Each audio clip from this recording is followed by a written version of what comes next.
11th and 12th आज classes में आपका स्वागत है। जैसा कि हमने आपको वीडियो में बताया था कि आपको विचित्र वीर्य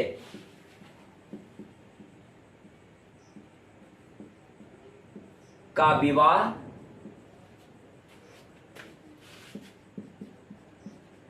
अंबिका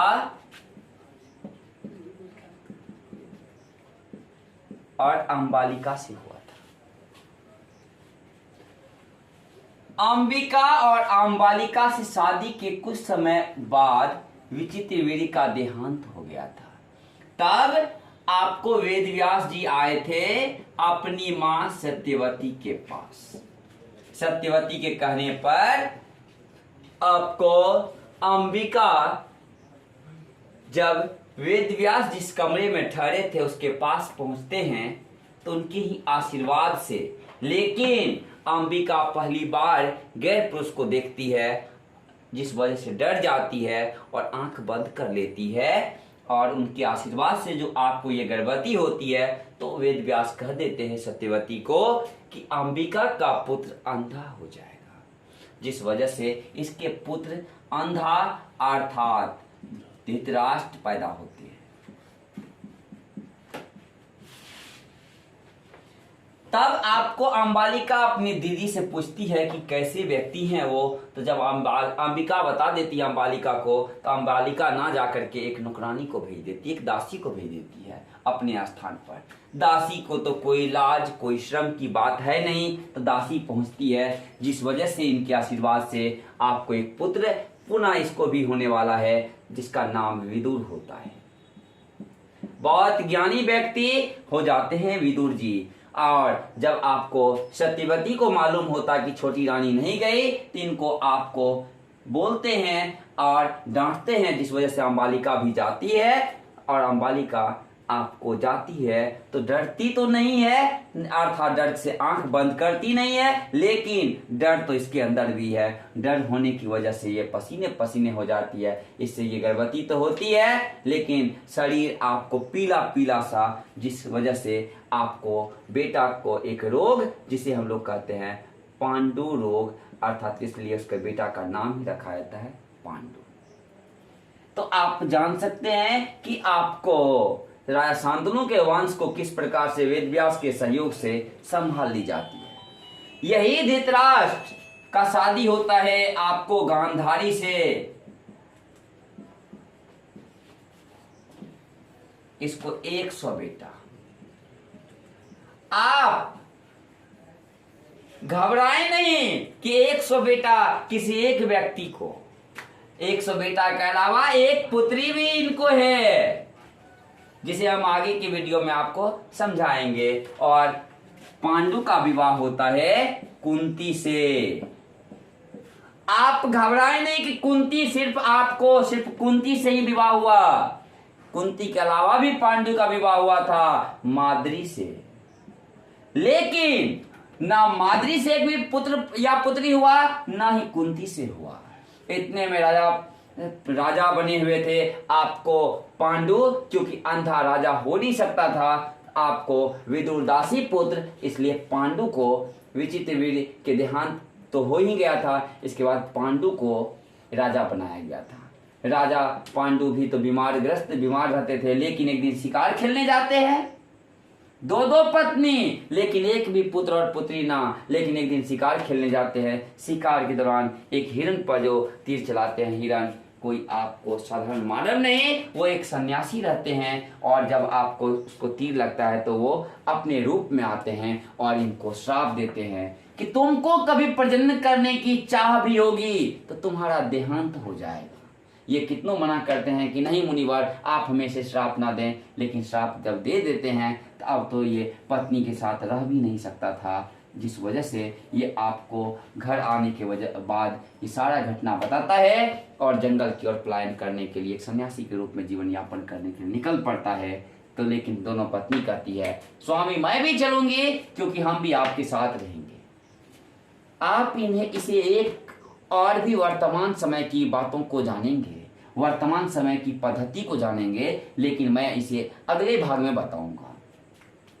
कुंती और माद्री भी चली जाती है जंगल इनके साथ, अर्थात अच्छे तरीके से वस्त्र पहन कर रहती है और रहने की वजह से जीवन यापन हो रहा होता है। लेकिन एक दिन पांडु को पुत्र या पुत्री का कमी खलता है। एक आपको यज्ञ में जाने के दौरान, तो यहाँ पर आपको इसको निपुत्र कहा जाता है, जिस वजह से पांडु कुंती के पास आकर ये बात सुनाते हैं और कहते हैं कि कोई उपाय करो कुंती, जिससे कि मैं पिता बन सकूं। तो कुंती, आपको हम अगले भाग में इसे भी बताएंगे आपको कि कुंती कुमारी अवस्था में ही एक ऋषि मुनि से आशीर्वाद स्वरूप में प्राप्त करते, जिससे मांग करोगी तो उससे तुम्हें पुत्र यानी पुत्र की प्राप्ति होगी। तो कुंती ने कुमारी अवस्था में भी एक पुत्र की प्राप्ति की थी और वो सूर्य पुत्र कर्ण कहलाया था।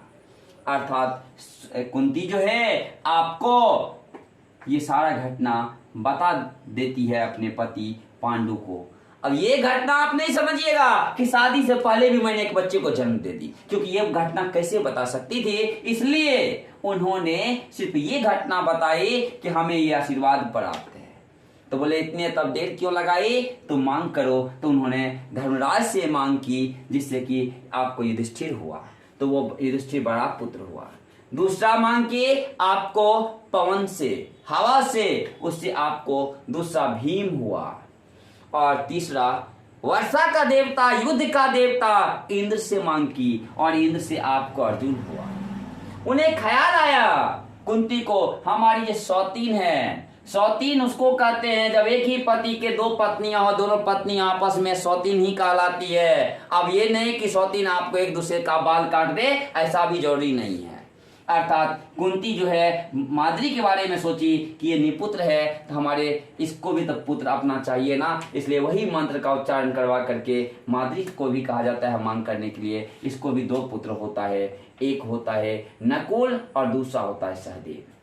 ये युधिष्ठिर सबसे बड़ा, उसके बाद भीम, उसके बाद अर्जुन, उसके बाद नकुल और उसके बाद सहदेव। आप देखें कि पांडु के भी आपको शरीर का अंश अर्थात खून का अंश इन पांचों बच्चों में नहीं है।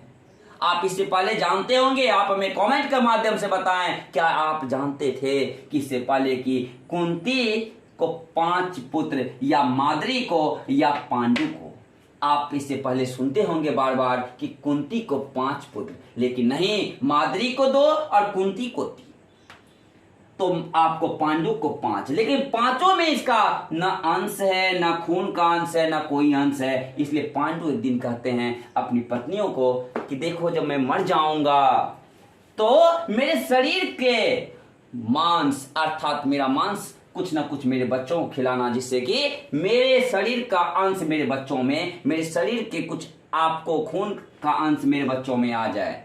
तो बोले ठीक है स्वामी, लेकिन एक दिन देखिए आपको पवन को अर्थात हवा को कुछ और भी मंजूर था, अर्थात वो ऋषि मुनि का श्राप।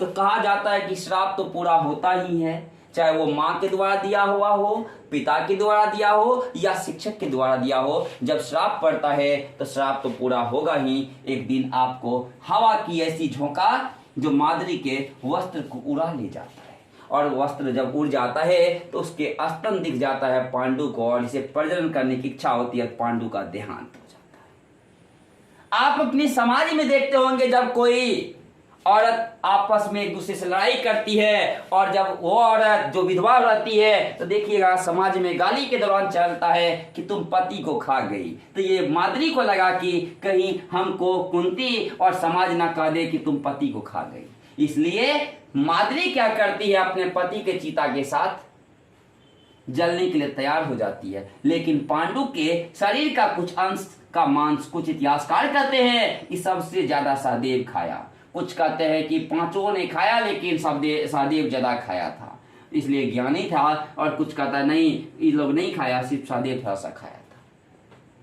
तो आप जान सकते हैं कि आपको माद्री जो है अपने पति के चिता के साथ जल गई, अर्थात आपको कुंती पांचों को पुत्र को लेकर के राज्य में प्रवेश कर गई। आप इससे आगे अगले वीडियो में जानेंगे।